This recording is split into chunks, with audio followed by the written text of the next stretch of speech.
Assalamualaikum warahmatullahi wabarakatuh. Alhamdulillah wa syukurillah la haula wa la quwwata illa billah.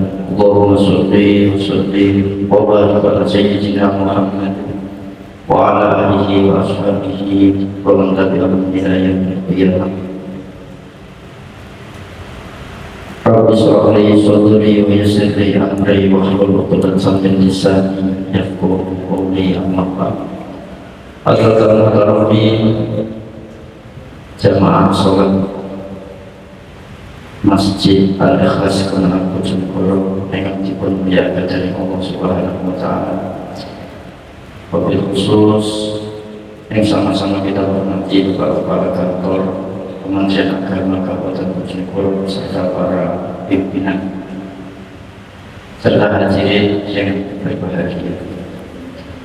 Alhamdulillah, kesempatan siang ini kita masih diberikan kesehatan oleh Allah sehingga bisa mengikuti sholat zuhur berjamaah serta mengikuti pengajian rutin setiap Senin pada sholat zuhur dan keadaan sehat walafiat. Salawat salam kita haturkan kepada junjungan kita Nabi Muhammad sallallahu alaihi wasallam. Qulina Allahumma sholli ala sayyidina Muhammad. Semoga kita selalu mendapatkan rahmat dari Allah dan juga syafaat dari Rasulullah, baik syafaat di dunia dan juga syafaat di akhirat. Amin Allahumma amin ya rabbal alamin. Hadirin yang dimuliakan oleh Allah Subhanahu wa Ta'ala, seringkali kita salah mengartikan sesuatu terhadap apa yang kita cari di dunia. Sebagaimana nasihat yang disampaikan oleh Imam Hamid Al-Latif, beliau belajar dari sesuatu yang beliau cari namun tidak beliau temukan, sehingga beliau menulis pesan kepada kita berikut ini. Arba'atu tolabnaha fi arba'ati fa asqatna qulubaha wa wajadnaha fi arba'ati. Aku mencari 4 perkara pada 4 jalan, tapi tak kunjung kutemukan. Kemudian aku menemukannya pada jalan yang lain. Ini adalah nasihat Imam Hamid Al-Latif yang perlu kita renungi. Yang pertama, 4 perkara tersebut. Tolabnal ghina fil mal fawajadna fil qanaah. Banyak dari kita yang mencari kekayaan, yang menganggap bahwasanya kekayaan itu hanya dengan banyaknya harta. Padahal seharusnya yang menjadikan kita kaya itu adalah qanaah. Banyak dari kita yang menggebu-gebu dalam mencari sebuah kekayaan sampai menerobos hal-hal yang kurang baik dan bahkan melanggar syariat Islam. Memang pada dasarnya yang namanya manusia itu mempunyai kecenderungan tomak terhadap harta, ingin cepat kaya, ingin cepat kaya, ingin cepat kaya. Sehingga banyak jalan pintas yang terkadang kita lalui untuk mencapai tujuan tersebut. Kita lupa bahwasanya rezeki itu sudah ditakar oleh Allah Subhanahu wa Ta'ala, dan itu tidak mungkin terbuka kalau kita sudah ditakdirkan menjadi orang kaya. Meskipun kita itu santai tetap akan jadi kaya, tapi meskipun kita gulung bumi, panasan kepala, tibu sikil, tibu kepala, benar jika jumlah panggil, sehingga terkadang awak dewi memikirkan sesuatu sehingga tidak terlibat. Imam Ibnu Athaillah dalam hikam itu mengatakan, alih nafsaka min ad-din fa maqama bihi ghairuka angkat la bihi nafsi. Wis main itu apa untuk mikir-mikir sesuatu sing mesti takdir kan Bapak. wis ono sing mikir ya iku Gusti Allah Subhanahu wa taala. Kadang awak dhewe iki pengen dadi awak dhewe iki ngaku anaknya pengen dadi polisi sampai tek puluhan juta. Gila anaknya ora iso dadi polisi. Pengen anaknya dadi kiai padahal kemampuan anaknya orang pas tenggene kiainya. Orang pinter ngaji, orang ditakdir nang gone tapi bapaknya sing pengen dadi kiai. Sampai kapan pun kalau itu bukan takdirnya anak tersebut, maka usaha yang kita lakukan itu akan sia-sia. Karena itu sudah ditakdir oleh Allah Subhanahu wa taala.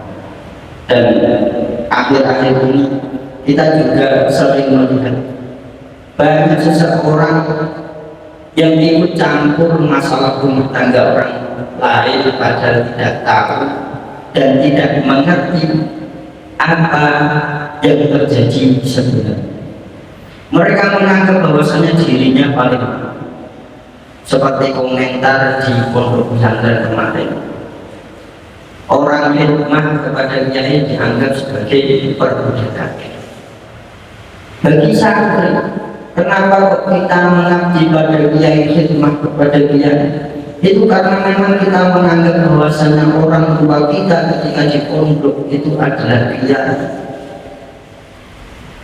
Kalau di rumah baru orang tua biologis, tapi kalau di pondok orang tua kita adalah pak kiai dan sehingga apa yang mereka perintahkan pasti kita lakukan dengan senang hati karena kita menganggap bahwa beliau adalah orang tua kita. Tapi orang-orang tua memandang bahwasanya itu adalah sebuah perbudakan. Kita disuruh ini itu tanpa dibayar dan seolah-olah kita direndahkan. Hal itu karena mereka tidak tahu, mereka tidak pernah mondok tapi mengomentari pondok. Mereka tidak pernah khidmah kepada kiai tapi mengomentari khidmah kepada kiai. Sehingga akhir-akhir ini kita perlu betul untuk mengoreksi diri kita, jangan sampai kita mengucapkan apa yang sebenarnya kita tidak ketahui. Dan kita sudah diperingatkan dalam surat Yasin ayat 65. Al-yawma nakhtimu ala afwahihim wa tukallimuna aydihim wa tashhadu arjuluhum bima kanu yaksibun. Sampai yaumul qiyamah bil akhirat. Lambene awak dhewe iki dikunci. Sing iso ngomentari tentang perbuatan awak dhewe kita nangis kita pon. Sikile dadi saksi. Jadi lambene gak iso berbelit-belit takok bujuk guys. Sampun diperingatkan kali surat Yasin 65. Umpamanya awak dhewe kita sekakek komentar di siap-siap rasakan ada di yang pertama, kalau mengalami firman di fawajadna fil qona. Awak dhewe ojo nganggep bahwasanya kekayaan itu berasal dari banyaknya harta, tetapi kekayaan sejati itu adalah berasal dari kekonaan hati kita.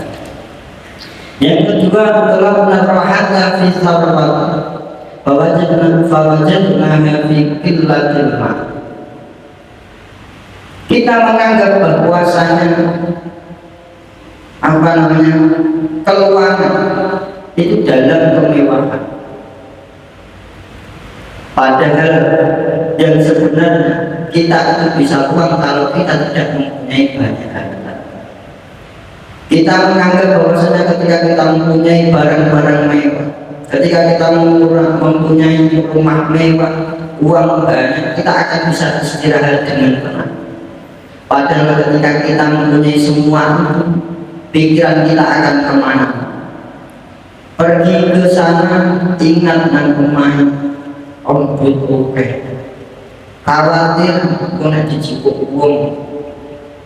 Melaku sate gue mobilnya regone miliaran. Melaku sak melaku hati-hati orang iso tenan perlu kuat di sekitar. Itu kalau nggih berubah Anda setelah sebab mergo biasa-biasa. Jadi kita sering menganggap bahwasanya ketenangan itu berasal dari banyaknya kemewahan yang kita miliki, padahal itu tidak benar. Yang benar itu adalah ketika kita mampu mensyukuri apa yang ada. Yang ketiga, tolak ladzatu fil ni'mati fawajadnaha fil badani sahih. Kita mencari kelezatan dalam sebuah kenikmatan, padahal kita bisa menemukan kelezatan itu di dalam badan sehat. Kita terkadang menganggap bahwasanya sesuatu yang enak itu ketok apik, ketok jos lezat. Padahal yang terjadi apabila itu tidak dibarengi dengan tubuh yang sehat, semua itu hanya omong kosong. Ono hukum begitu oke mangan enak sate kambing regane lopan. Bila pas kuwi kok untune mau sing jenenge sate kambing ora terasa sate kambing. Lagi nyokot wis bisa. Ora iso mandi mergo badane orang sehat.